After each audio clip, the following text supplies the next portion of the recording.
Hey everyone, welcome to Shima Flow Yoga. I'm Jody, and today I'm super excited because I am going to share with you the most awesome vegan and gluten-free focaccia bread recipe you will ever eat. You're never going to believe it after you make it that this is not only vegan, but more importantly gluten-free, because we know how gluten-free breads can taste, right?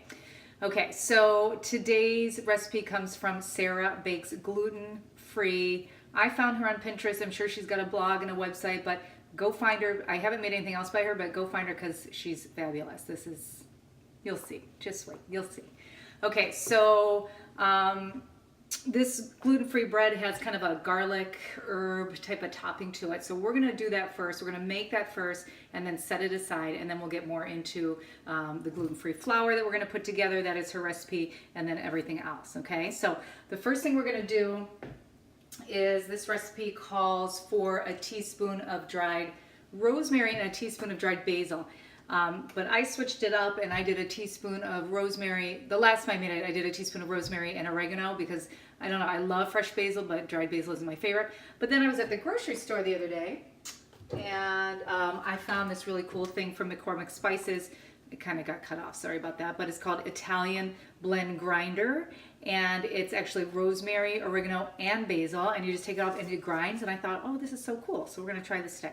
So we've got 2 teaspoons of this, and we're going to put some crushed red pepper. I like spice, so I put a little bit more, but it calls for a 1/4 teaspoon, so you can adjust it. You don't even have to use it if you don't like spice. That's no problem. We're going to use some sea salt. How much sea salt do we have in here? A 1/2 teaspoon of sea salt, okay? And then we're gonna do 2 tablespoons of olive oil. And we're gonna mix it all together. So I've already got my stuff together here. And then this is what I want to show you. Okay, so it calls for 3 cloves of fresh garlic minced. You guys don't buy the bottled garlic. Please, please, please get your fresh garlic. I'm going to show you how to chop it if you don't know how to chop it. It's so easy. You want to make sure you've got a really good sharp knife, okay? So make sure you've got a great knife. Make sure it's sharp. In the recipe, I'm going to give the recipe. In addition to this, I'll have it written out, and then there are links if you don't know where to get a knife or you don't know what to buy. There are links where you can buy it. So I already chopped up 2 of the cloves. This is the 3rd clove, okay? I like garlic too, so I kind of get the extra big cloves. So stay away after I eat this focaccia bread.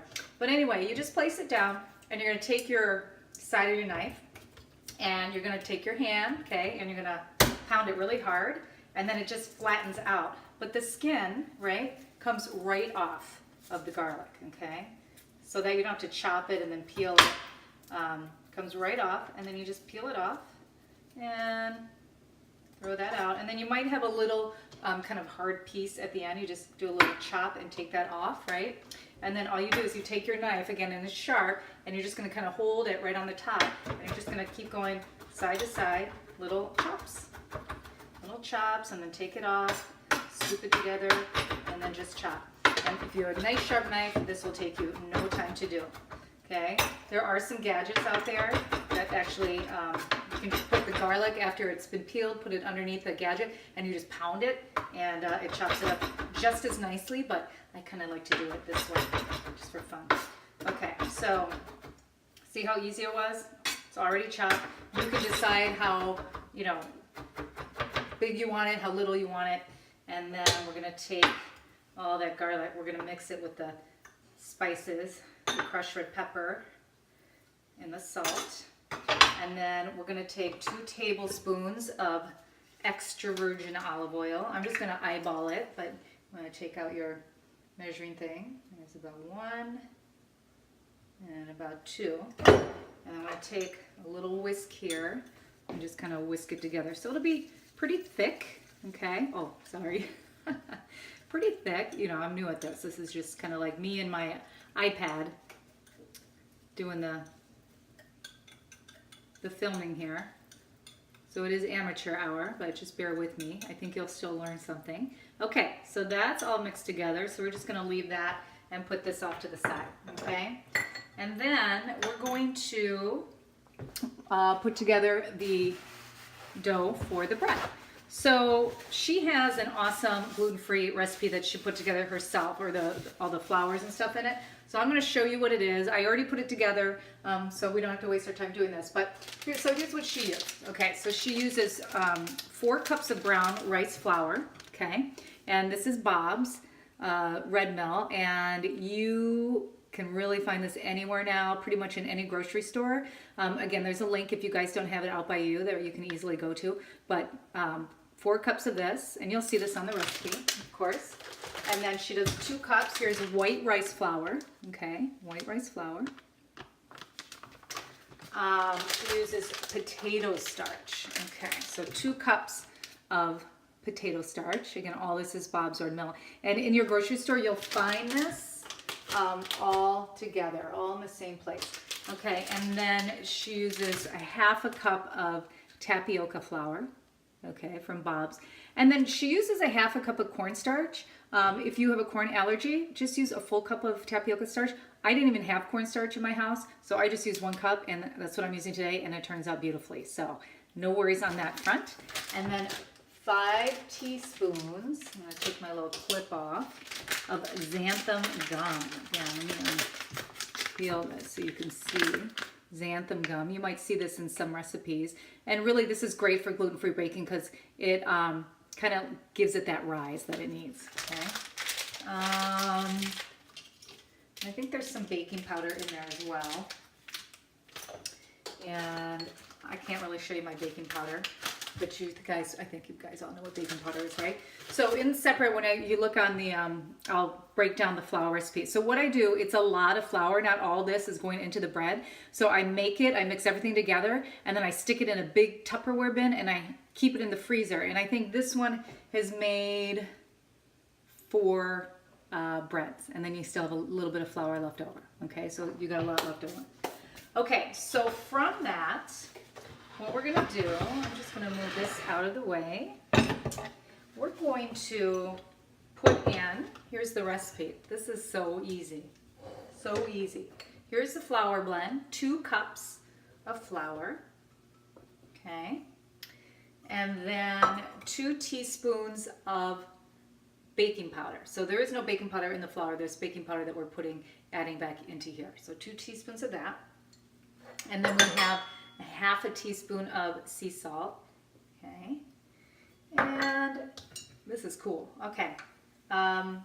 Sparkling water, okay? So I just have 1 can. It's 1.5 cups. So 1 can is equal to 1.5 cups. It's 12 ounces. So actually, before I do that, I am going to stir this up, okay? Stir up the dry ingredients. And then I'm going to pour this water in, okay? I'm going to pour the water in. Full can. Here are the bubbles. It's going to get all bubbly. And then we have 2 tablespoons of olive oil. So I'm just going to, again, eyeball it. 1, 2. And then the last thing that we have for a little bit is 1 tablespoon of maple syrup, okay? You guys, not Aunt Jemima's syrup, okay? Pure maple syrup, okay? And we're gonna put a tablespoon of maple syrup in there. Okay? And then we're just gonna mix it until it's combined. So nice and slow, mix it together until everything, all the flour is, you might be able to see it here.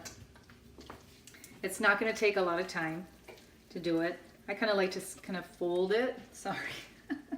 Fold it just like this, and then you can kind of see how it absorbs and the texture starts to change. And you know, I think the action of there we go, that's all I had to do, everything's just absorbed. So the action of the baking powder, right, which helps it rise, and then the sparkling water, I think, gives it that nice fluffy texture that we're going to get.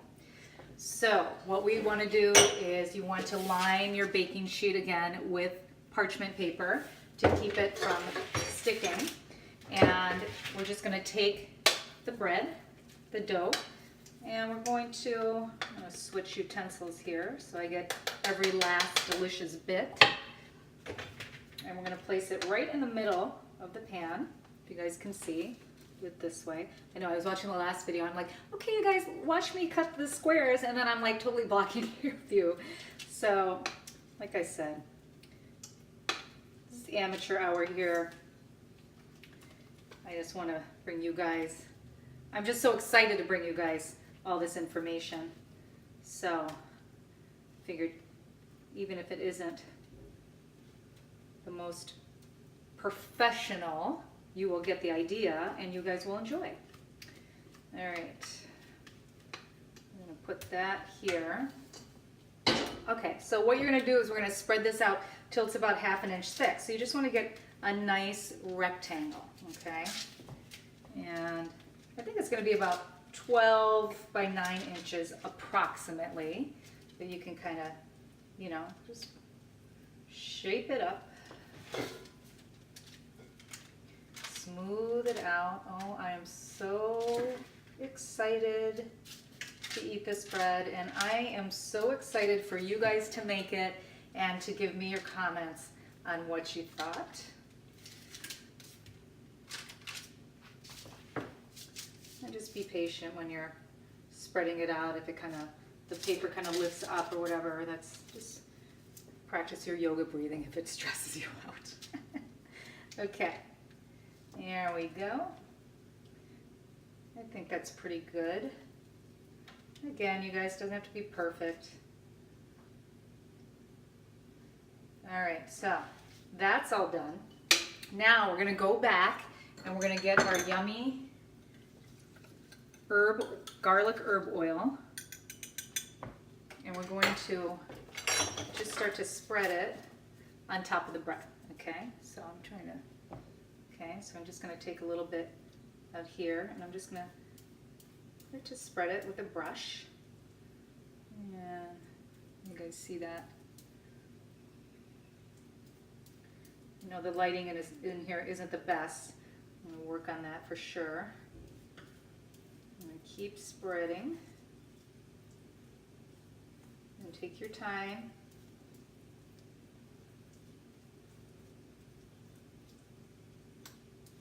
I'm so excited.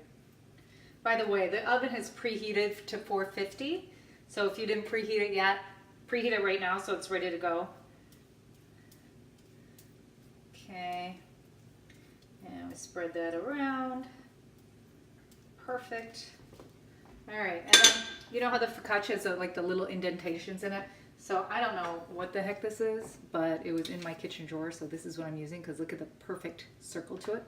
Okay, so you're just gonna make little, press in little circles. So 1, 2, 3, 4, 5, I did 6 across, and just kind of do the best you can. Go maybe 1 inch apart and just keep pressing these little holes. Oh, actually, I got down to 5, so you see I'm not perfect here. There we go. That's it. So I'm going to take this now, and I'm going to put it in the oven. Again, 475. Put it up here. And this is going to bake for about 20 to 22 minutes.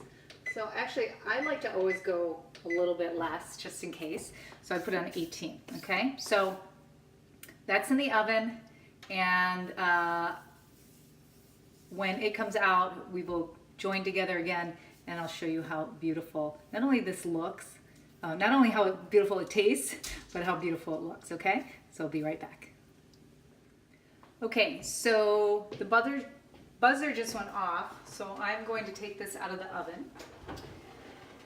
And, oh, yes, it looks really good.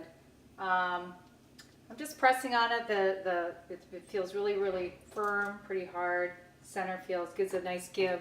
So mine didn't really get like golden brown after 22 minutes. So I put it on an extra 5 minutes. So you're really it's gonna depend on your stove. Just keep looking at it and keep checking on it, you know, minute by minute to see how yours is doing. I'm gonna let it cool for 10 minutes and then we're gonna cut into it and let's see how it turns out. I'll be right back. Okay, so I let it cool for 10 minutes And actually it's cooled enough where I can just kind of lift it up and put it over here on my cutting board. So I'm going to use my pizza cutter to cut it, and I'm going to turn it this way so you guys can see what I'm doing. You can cut it, you know, whatever size you want, probably into squares might be the best. So I'm going to cut it first right down the center. I'm going to press into it. Cuts very easily. Oh my God. Okay, look at the fluffiness. Look at the texture. I mean, is that amazing or what? Amazing. Okay, so let me cut one more. I really don't want the end piece. I want the fluffiness. Okay. Oh my God. Okay, so here's a nice little square focaccia. Yummy. Okay, I'm going to just take a nice little bite out of it. Oh. Mm. Mm-hmm. Mm. It's hard to practice a yoga meal when you've got this delicious vegan gluten-free focaccia bread in your hand. This is amazing. This is so good. It's warm, it's soft, it's fluffy, it's flavorful, and it's so easy to make, right? You guys will see this. I encourage you to go to the grocery store and get these ingredients and make it for your family, and don't tell them it's vegan or gluten-free. Just make it. How about maybe some, you know, pasta tomorrow with a side of homemade focaccia bread? You will blow their socks off. All right, you guys, I really hope you enjoyed this. If you like this video, please press the like button and share it with others. And most importantly, subscribe to my YouTube channel, and you will be notified of every single cooking video, yoga video, wellness video, any video that uploads, you will be notified instantly. You have an amazing day. Namaste.